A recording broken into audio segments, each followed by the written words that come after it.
The DSS today denies raid on Labour House.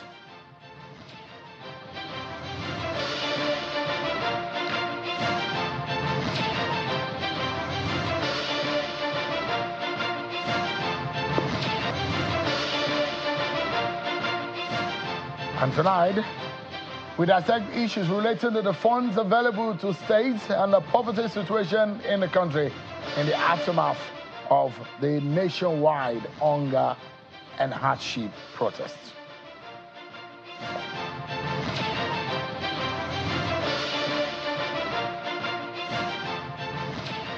Hello everyone, welcome to the program. This is Politics Today live on Channels Television.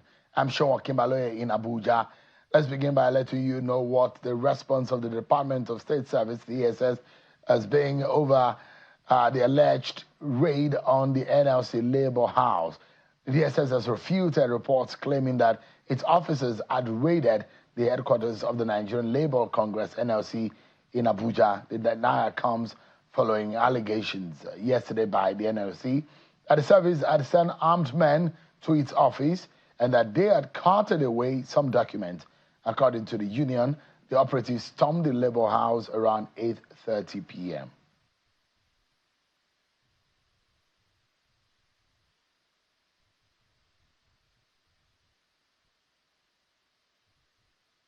There's been a lot of question as to the role of state government, local government, and municipal. Well, that word doesn't any longer relates to the Nigerian system, municipal. Well, it used to be. But talking about grassroots governance in Nigeria, those who believe that the federal government is not the only tier of government that should be responsible for the well-being of the Nigerian people. Yes, the federal government, when they were campaigning, they made promises. But what about the 36 state governors and the FCT and the local government council? What are their jobs or their roles in alleviating poverty? The nationwide protest that we've seen from the 1st of August had really brought out a lot of issues. And there are facts coming out as to how much funds are available now to the federating units. But what are they doing with it? Tonight, we'll be dissecting all of these issues. For some of the state of the nation matters that have confronted us tonight, we get our attention. My guest is a governor, and one of the 36 state governors will be giving us insight into the role of the governor in present-day Nigeria. But before I introduce my guest, let's check out some of your political roundup stories.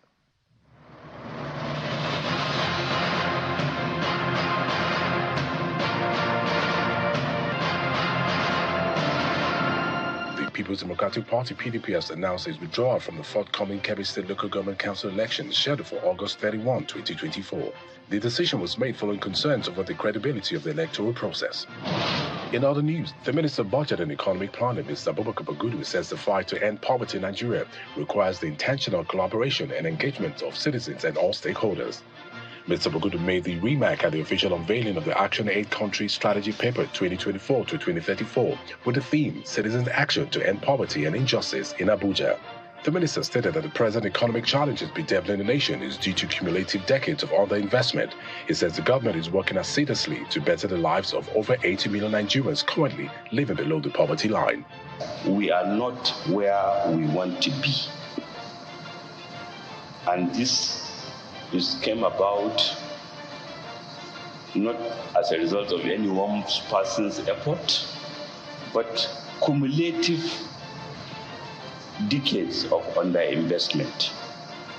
And we have to do something about it. Meanwhile, the Inter-Party Advisory Council, IPAC, is advocating the need for institutional reforms in order to protect democracy in Nigeria.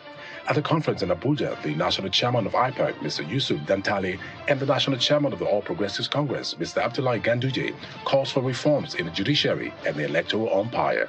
Almost all our institutions of democracy are weak, and we continue in vicious circles. Even if the judiciary is reformed, if INEC is not reformed, it calls for urgent judicial reform to save the judiciary and restore its integrity and honor as the temples of justice and the last hope of all our people. Lastly, the Ogun State Independent Electoral Commission has asked members of the political parties in the state and other critical stakeholders to demonstrate a high sense of discipline, patriotism, and commitment to the forthcoming local government elections slated for November 16th this year.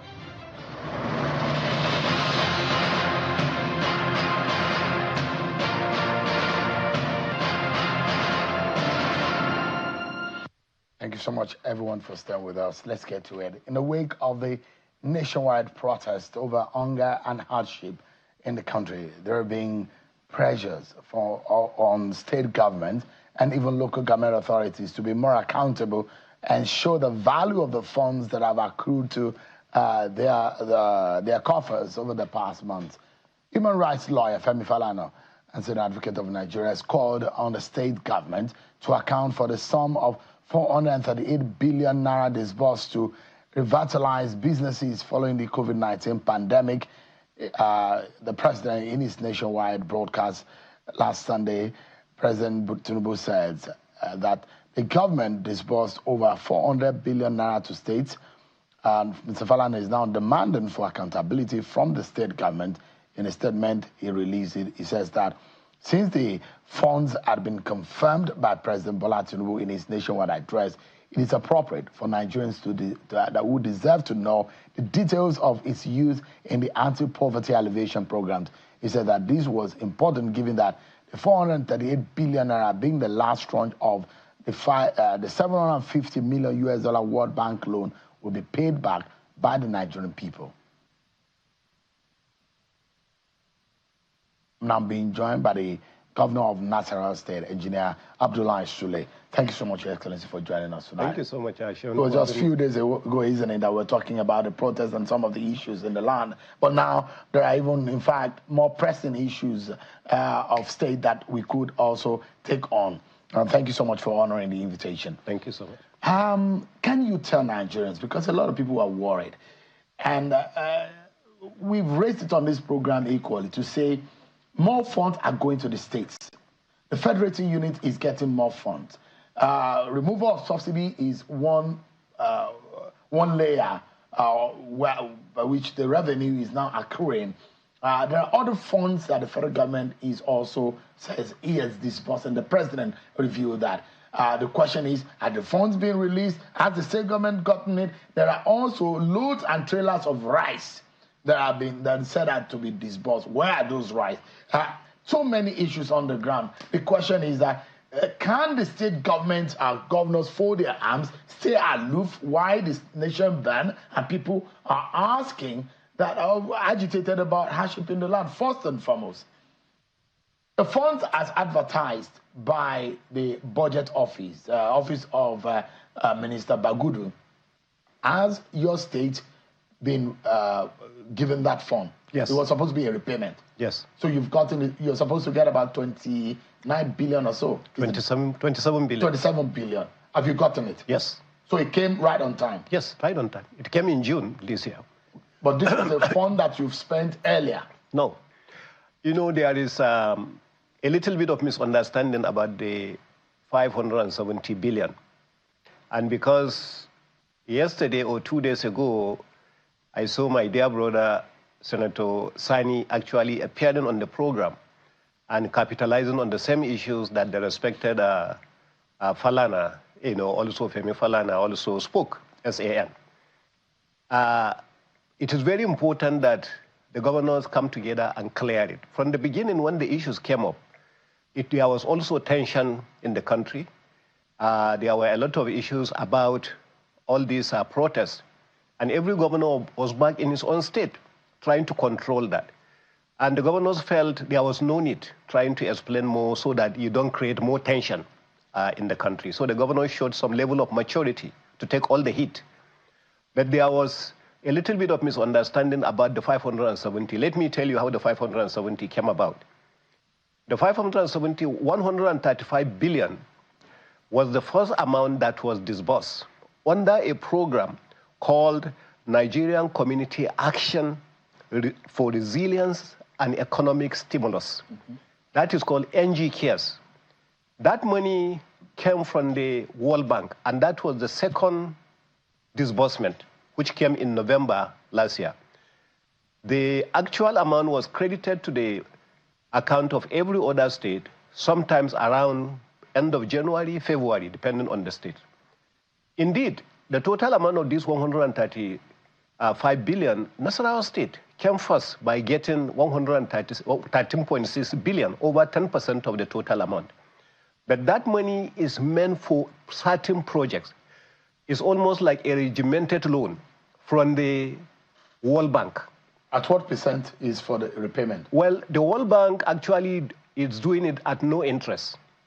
The reason is because, just like the name ad, it was coming in order to support the states because of the COVID. It actually started around there to 2020.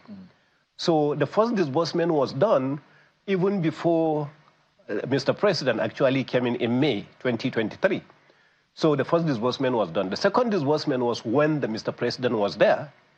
And then the third disbursement was the one that was done again in June this year. That's the 27 you're talking about. It was advertised. It was advertised. Yeah. All of them are supposed to be advertised because it's a requirement by the World Bank that the money must be advertised.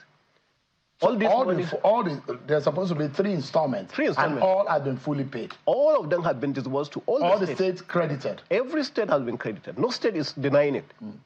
The only thing that the state would like to explain so that people will understand, it was not meant to go and cushion the effects of the economic hardship that people are facing.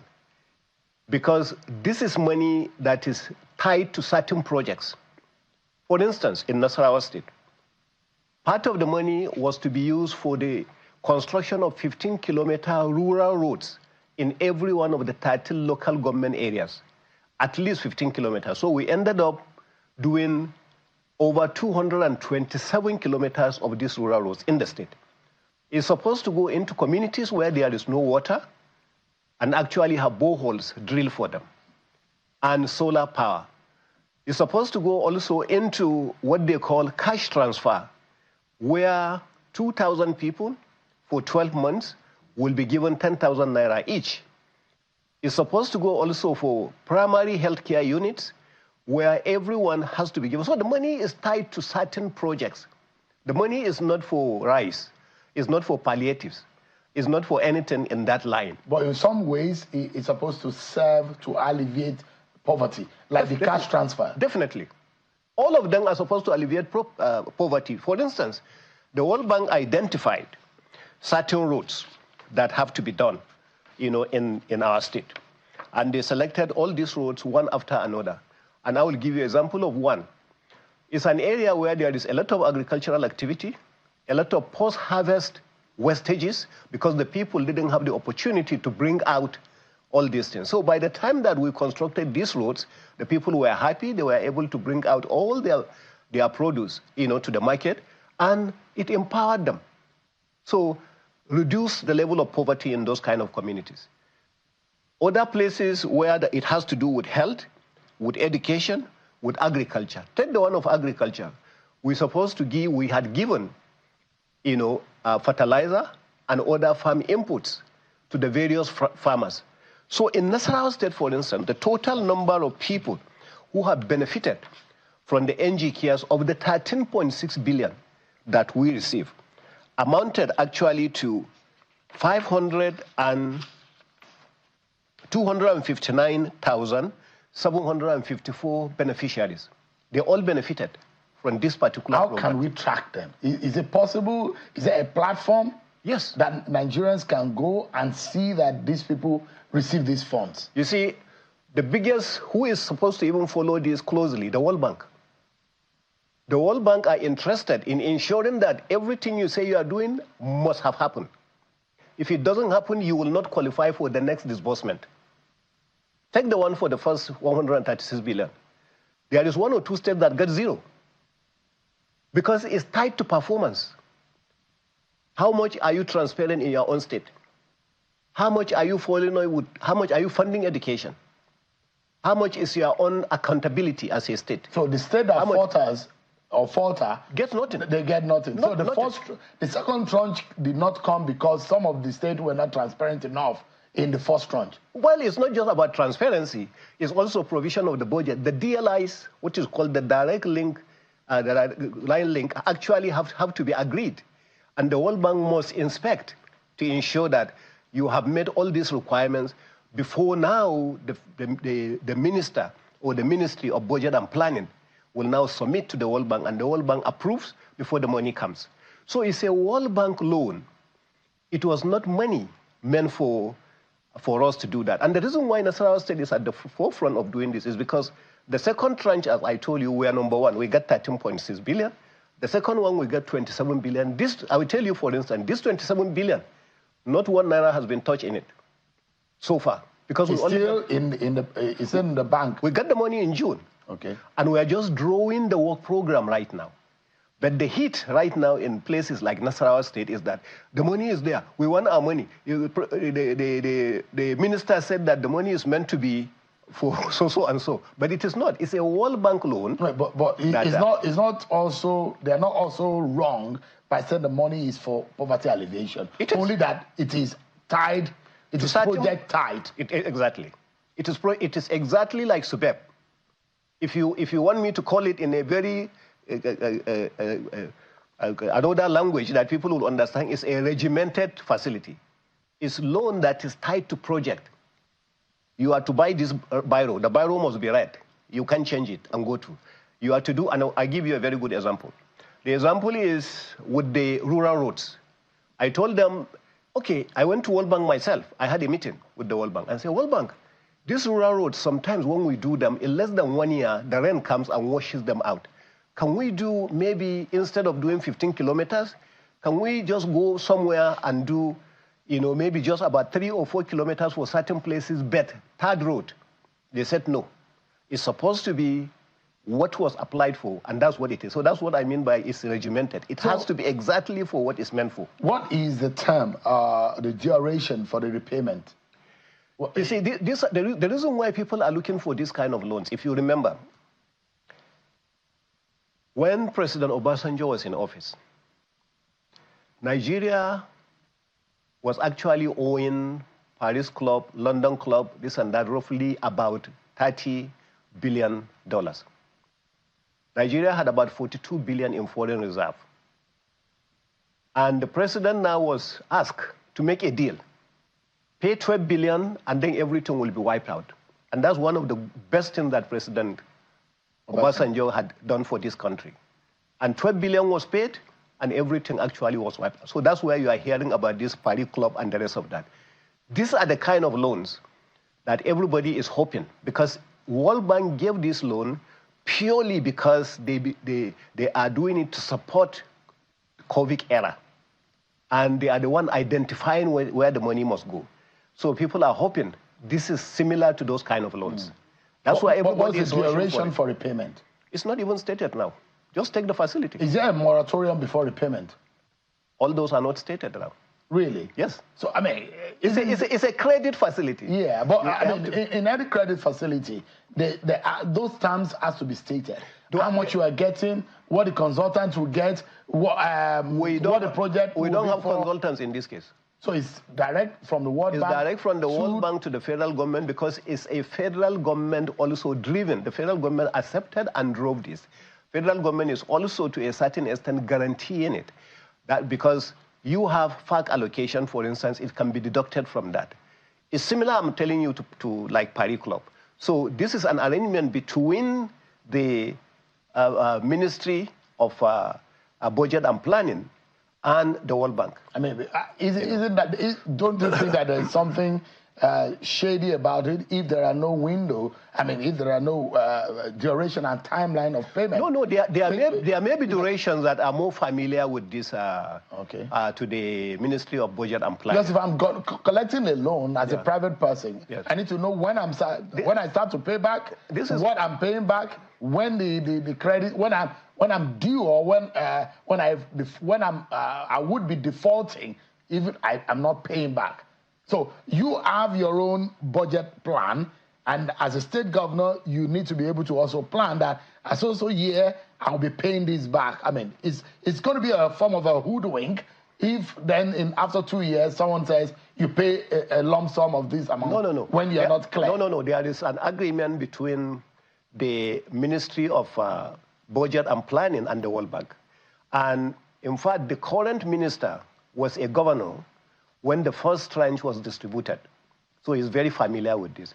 This is an arrangement that is done mostly between, the World Bank, the Nigerian Governors Forum, and the ministry that is done. So as far as those intricacies, about when it will be done, remember, as I told you, it's more like a grant from the beginning because it's a credit-driven facility. You have to qualify for it. You have to do 1, 2, 3, 4, 5 things before you can actually qualify. The same thing with this last payment. This last payment, one state got over 10% of the total amount because of their performance on the second stage. That's what happened. My idea is for people to understand that this is not money that was there given to the states to distribute to people and to know. This is a facility that was taken from the World Bank, and purely this facility is tied to certain projects. That's all I'm interested in trying to explain to people. So now we know that these monies are going to be paid back. Yes. There are loans. The federal government is in the picture. But the fact is that this is not directly coming, although on this platform we never said it was a direct facility or money is coming from the federal government to the hands of the state government. But the fact remains that there are monies that are available to the state government, but how are they being utilized? But within this window of the last few months, has the federal government specifically disbursed any kind of fund to the state government that you are aware of to fight poverty? One of the things you have said, and everybody must be very grateful to Mr. President for doing this. Number one, no state will say that their revenue has not actually sometimes multiplied by 2, sometimes doubled. As a result, and it's common sense, you will know that. In the past, the total amount of revenue monthly shared were somewhere around 600 billion to maybe about 620 billion max, sometimes even slightly lower. Today, you will see it. The total amount being shared, 1.1 billion, 1.1 trillion, 1.2 trillion, 1.3 trillion, and the rest of that. So it is common sense. You don't need anybody to even guide you. Every state, as well as the federal government, are receiving improved revenue, thanks to Mr. President for allowing it to go like that. Okay? Because he will have said, no, this is money meant for subsidy, therefore we are going to take it and divert it somewhere. No, but they are sharing it so that every state will go and do other things. And every state is doing. What I don't understand is the impression. You may not be able to guarantee if you are doing your own because it's not every state that we see that is doing. We go to meetings. You are talking different from what your colleagues are telling you, Governor Sule. Some of your colleagues are doing nothing. And that's the fact that Nigerians need to realize. Nobody that will if receive, they are in their state, in their own territories, nobody will receive that kind of money and do nothing. Really? Nobody. Nigerians are asking that governors need to now come forward and show what they are really doing. You have come on this platform to tell us. You are building lithium factory. You show the world what you are doing. You are explaining. But this is not the same thing in all the states of the Federation. There are states in the Federation that are performing poorly, and we must call a spade a spade. Well, I don't know any state that is not doing anything, because each time we come to the Nigerian Governors Forum meeting, we share ideas. People say what they are doing, and sometimes we see Mr. Vice President and other people going from one place to another, trying actually to commission one project, to commission one thing, and then we see people doing so much in agriculture. We see, as a matter of fact, this particular protest that came is actually an eye-opener, especially for my colleagues from the North. Even if anybody is not doing anything, this is the time to do something.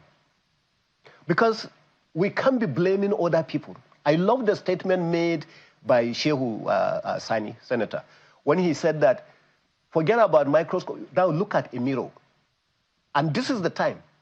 For me, I can't wait for next week or the week after, where we sit down as governors of Northern Nigeria to sit down and tell each other the truth. So we must do something. We have no reason not to do anything. Governor, because, I mean, if there is a clarion call now, that governors now need to show cause that their people need to start trusting them. And you know the narrative that is going on in northern Nigeria, that there's some ways that the traditional and the religious direction or leadership in the northern Nigeria, as we used to know it, when the religious leader epitomized in the throne or in the emirate, they are like the direction.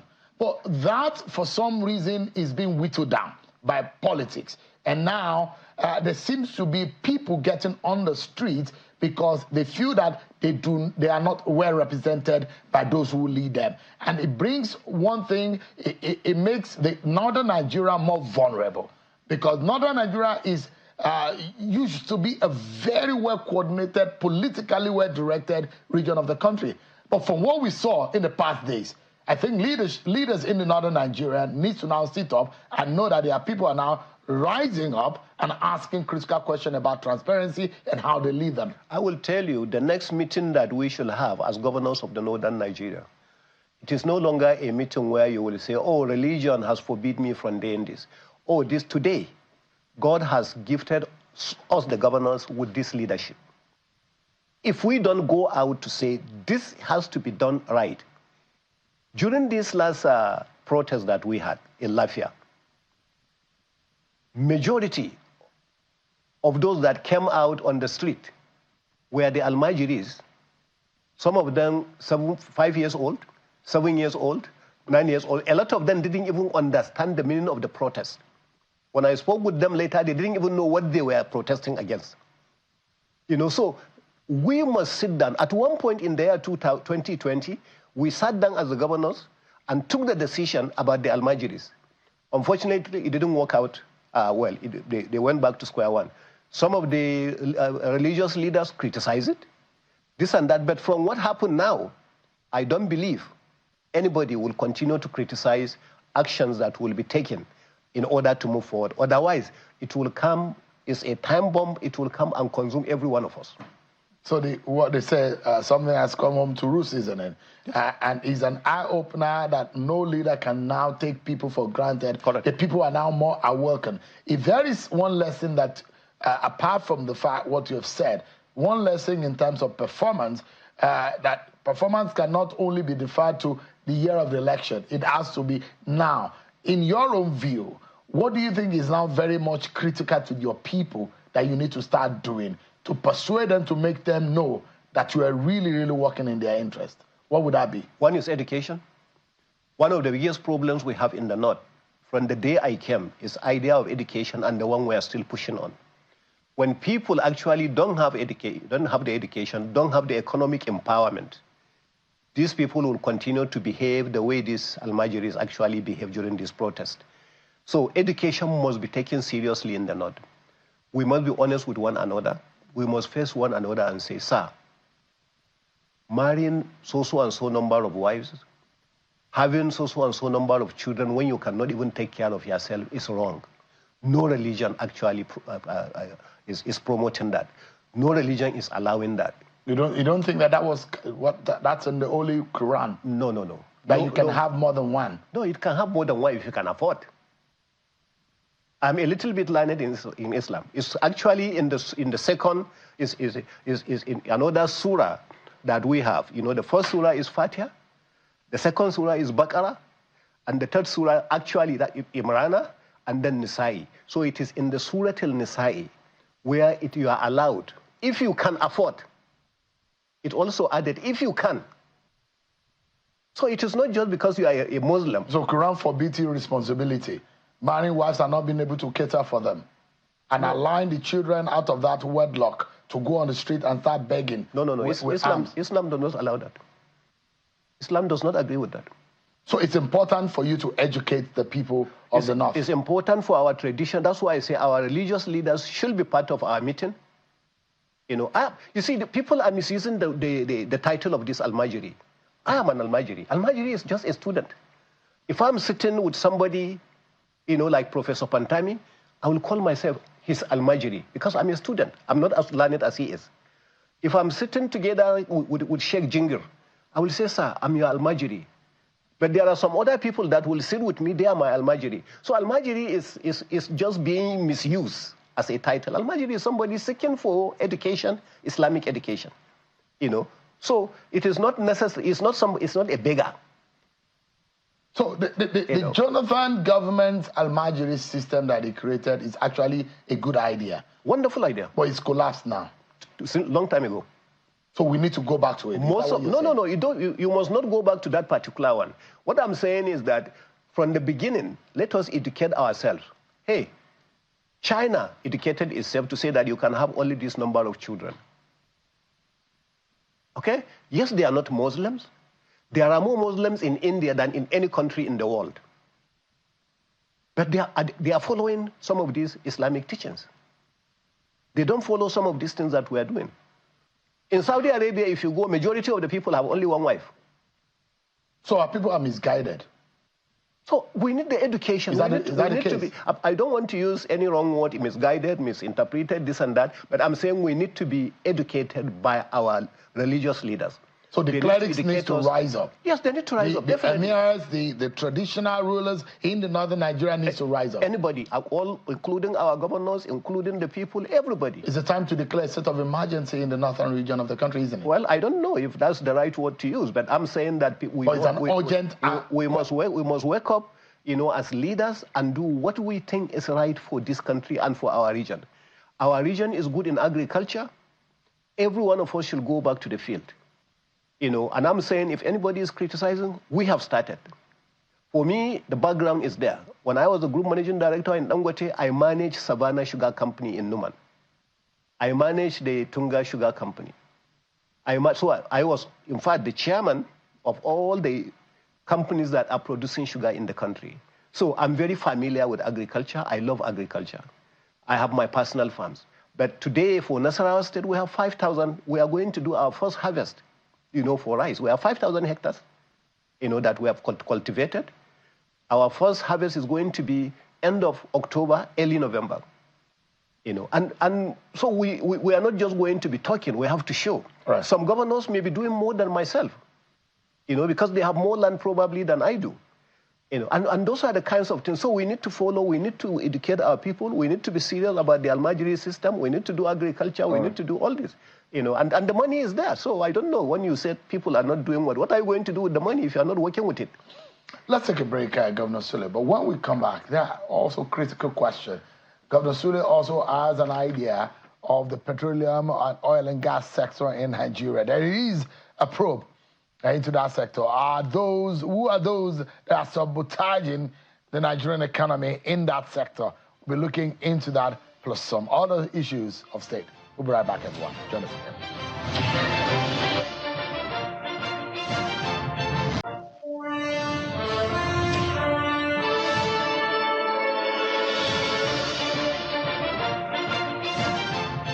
Everyone for staying with us.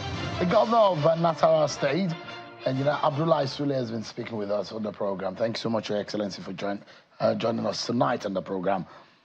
So you were talking about the urgency of the now in the northern region of the country and the need to educate the people. Before I move away from that, it's actually concerning, though, that the number of out-of-school children has grown from about 10.3 million to 18+ million.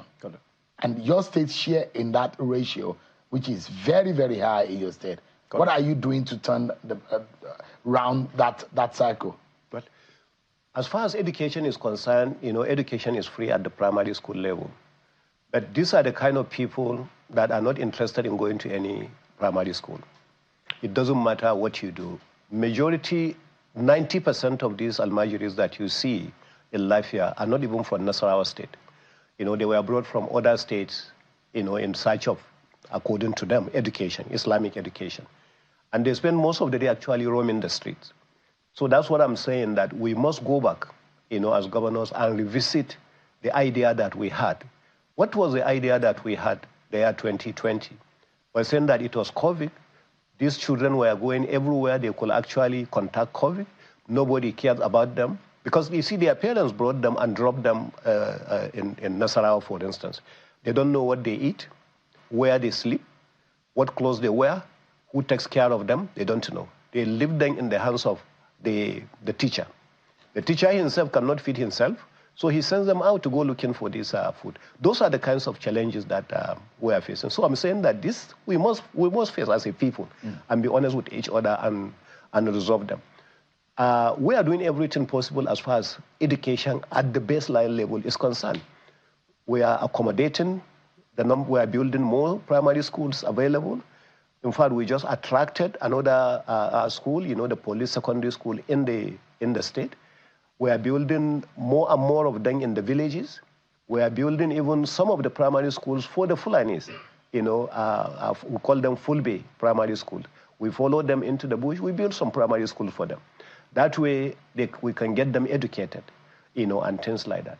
But the problem that we are facing is not necessarily with our own Nasarawa state indigents, the citizens of Nasarawa. It's more or less about some of these people that were brought somewhere in search of education. You asked me a very important question earlier on, which I didn't answer really. So just a moment before you go there, before I lose this lane, and I'll go there, I've noted it. Okay. I noted that you didn't quite answer that question. Correct. But in just 10 years, just a decade, the northern Nigeria, or Nigeria generally, added 8 million, almost 9 million out-of-school children. What could be the cause? Why? Easy. The cause is we continue actually to have more families, more birth. Let me tell you, I just got back from India. India's population was about 800 million people, less than the 1 billion in China. Because India has no control about birth like China, India has now moved to number 1 position with a population of almost twice what they used to have. About 1.4, 1.3. In the streets of Mumbai, if you go, it's like you are the Ajagule, So the problem is India is also looking at some of those things. It's because of birth. When you are giving birth and your rate of giving birth to people, is less than the people dying, you will come across this. So there's a need for birth control. Well, you can have the birth control by controlling the families. Let people have the number of children that they truly believe they can take care of. Well, how do you be able to control that? How do you administer that? By educating the people. One, by ensuring that you are educating the people. A situation where somebody will actually marry 1 or 2 wives and the wives will have to go seeking for what to eat is not ideal. We must face each other and tell each other the truth. So I was born in the military era, so I know a lot of the going-ons to the point that growing up, I literally saw how local council authority officials will work to see your toilet, to see your backyard, whether your drainage that passes through your backyard is clean or not. And on Saturdays, you see the kind of shame and embarrassment the officials will put you through. And this was done in the military era. Now, and I'm trying to transpose that into the fact that the fear of these, there's a name we call it when we're growing up. Wole wole. Wole wole literally in Yoruba means those who come and look into your house. Literally, they come and get to see what goes on into your house, whether or not after you wash your plate, you cook, you've washed. They were very much interested in cleanliness. Correct. And that also, there was a reason. There was outbreak in those years. So if there is a disaster waiting to happen, and I'm wondering if there are no harsh or hard way to go about it, to somewhat criminalize having these children on the street of Nigeria. We do know that the Constitution has empowered the government to educate the children. The Child Rights Act is also there. There are several other laws that are empowered, that have asked that children should not be allowed to roam the street. But then we see this happening every time. Is there a need to rethink the strategy and somewhat criminalize having children to the point of even arresting parents who are responsible for these children that are walking the street? Well, I'm being mild by saying that we should educate them first.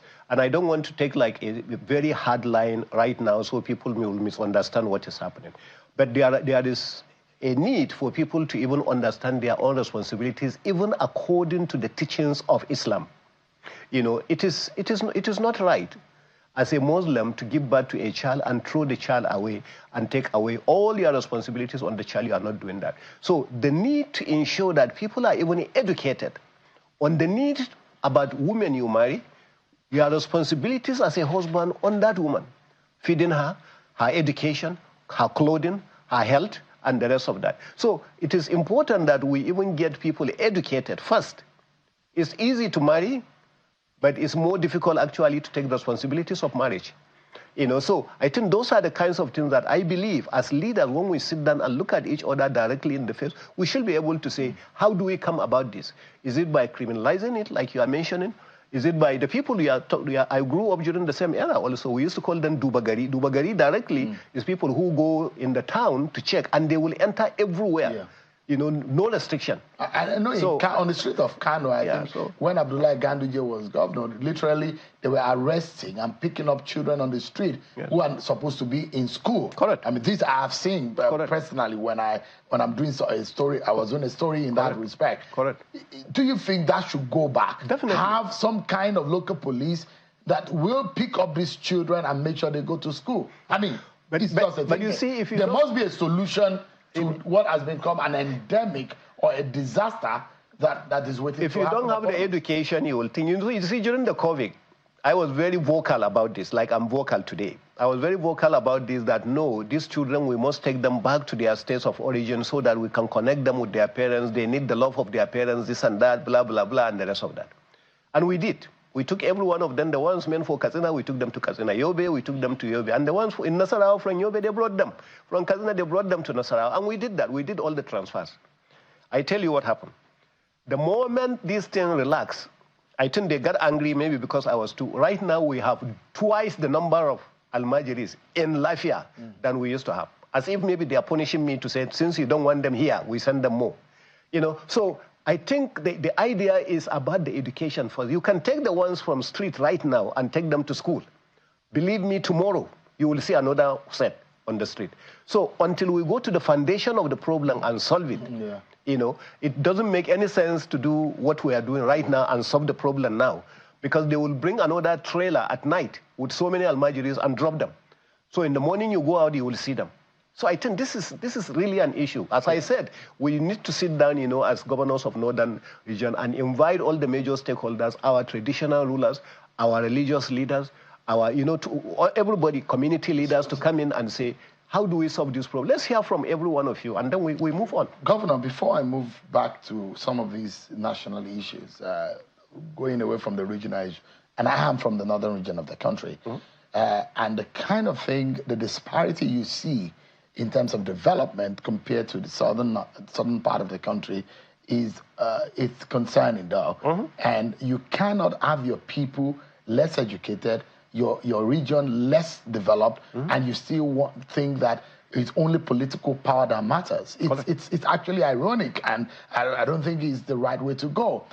And there is being these a big question mark on those who have led the northern region of the country. The failure of leadership within that region has set the region backwards.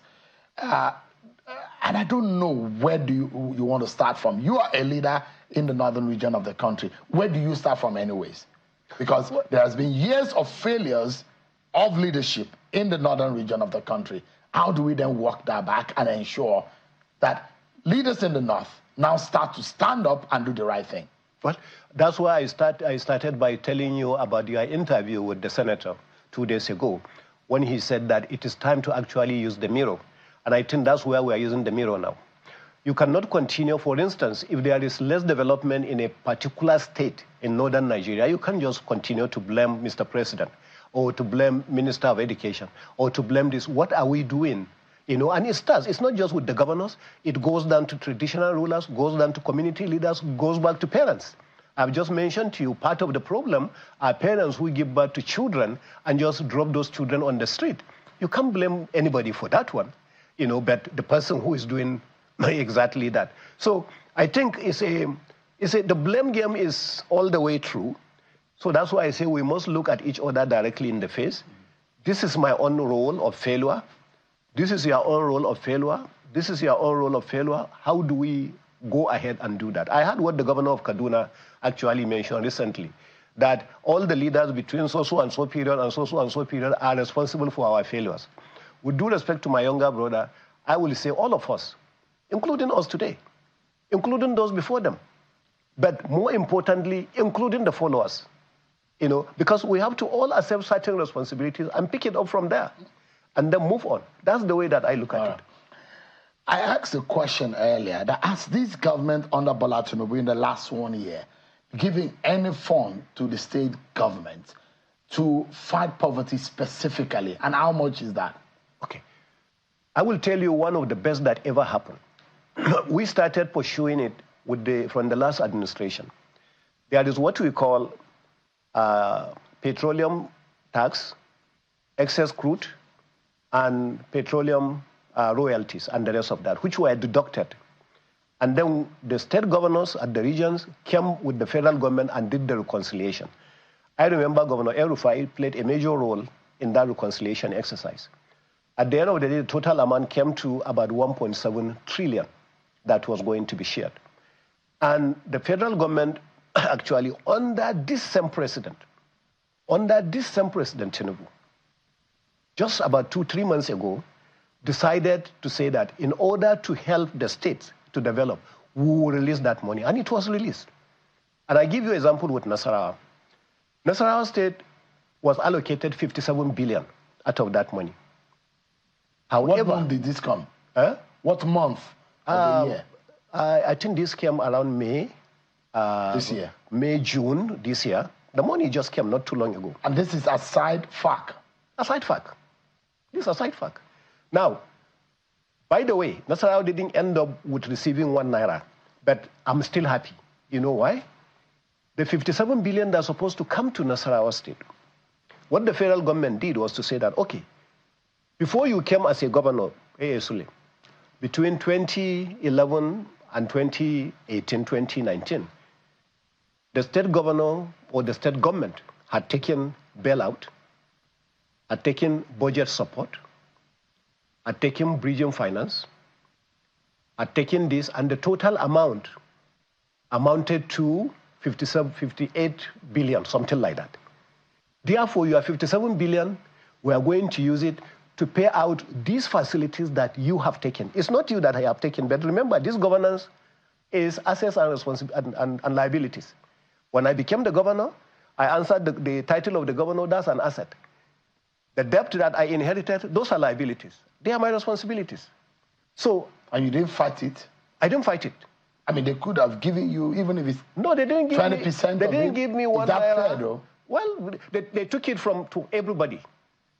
However, there are some states that got 60 billion, 70 billion, because probably they didn't take the kind of money that Nasarawa took.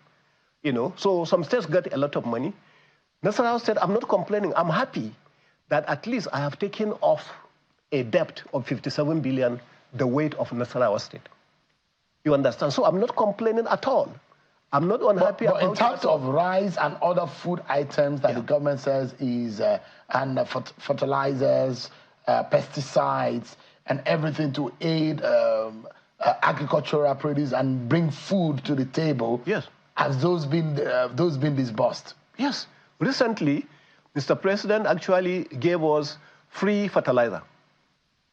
We went to Nasarawa is one of the states that went to various warehouses across the country, especially the warehouse in Mina, and took about 65 trucks. When we came in, I went around myself to deliver this. Because agriculture is everyone's business in Nasarawa State. We didn't restrict it to just the everyday common farmer. There are some other big-time farmers.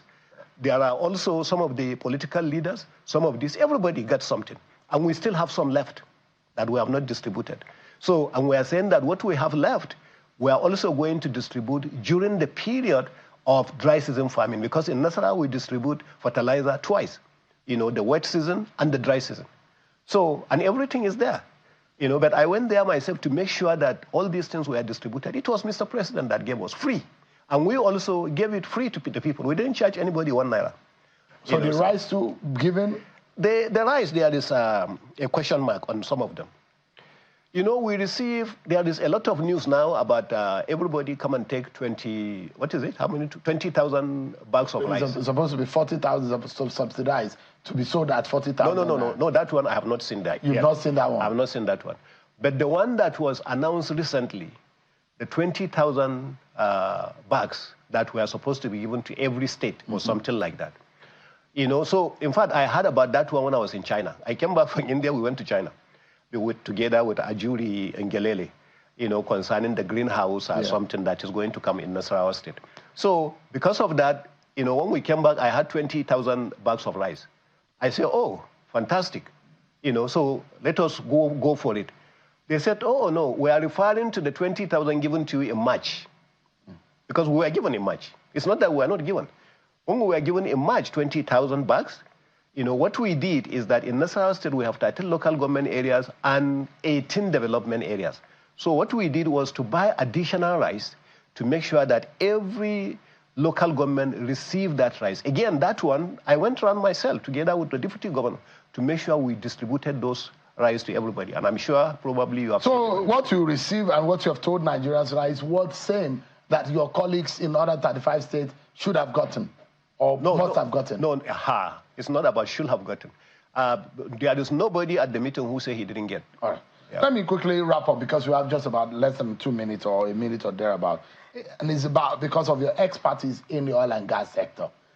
The refineries, 1.5 billion, is it 1.5 billion or 1.8 billion now, that's been spent to revitalize the Port Harcourt refinery. And now there has been back and forth, and the senators began an investigation into it. Those who are saying they are sabotaging the economy. The NNPCL group CEO had come out to say, we are not thieves, we are not criminals. What's your own view on what is going on in that sector? I think that's one of the best things that will happen to this country that is going on right now. And I pray, I hope the National Assembly does not actually allow this to slide, you know, that we should take it from there. My professional younger brother and friend, you know, Mele Kyari, I have never seen him so angry as when I saw him actually speak, and I say, there we go. Now we are talking. That's the way it's supposed to be. Mr. Gentleman is over. Come out and speak, you know, so we can actually move on. And when he made the statement that I'm going to spill the beer, you know, I'm going to tell the truth, I'm going to do that, I say, wonderful. That's where we are supposed to be. You see, the truth must be told. We have challenges with the oil and gas sector in Nigeria. We are not investing in the oil and gas sector in Nigeria. Where you don't invest, you don't gain. But we've been investing. We spend so much money doing turnaround maintenance on the refineries, but they never work. 4 refineries. No, this one will never work. And forget about it there. We should forget about the 4 refineries. No. You have been investing in those refineries for years. And tell me the Kaduna refinery, for instance. From Escravos, coming through AKK, all the way going to the refinery. Most of these lines have been vandalized. So go ahead and fix Kaduna refinery. Where is it going to get the crude? Are you going to transport the crude by tanks? But where do we go from here? We need to close now. Yeah, what we need to go to do is what they are doing right now, you know, to come out with the truth and to shut it out and say that, you know what, we have spent a lot of money on this. Let us concentrate where the money is. There is no money in the downstream. For some of us who spend most of our time in the upstream sector, we always say there is very little money in the downstream. The money is in the upstream. So go ahead, Nigeria is not investing in the upstream. This is the issue. All right. And until we do that, we are not going to get anywhere. Governor Abdullahi Sule, time's never enough talking to you. Thank you so much indeed for your time tonight. Thank you, sir. I appreciate it. Well, that's our show for tonight, everyone. Many thanks for watching. I'm Sean Wakimbaloye. God bless Nigeria.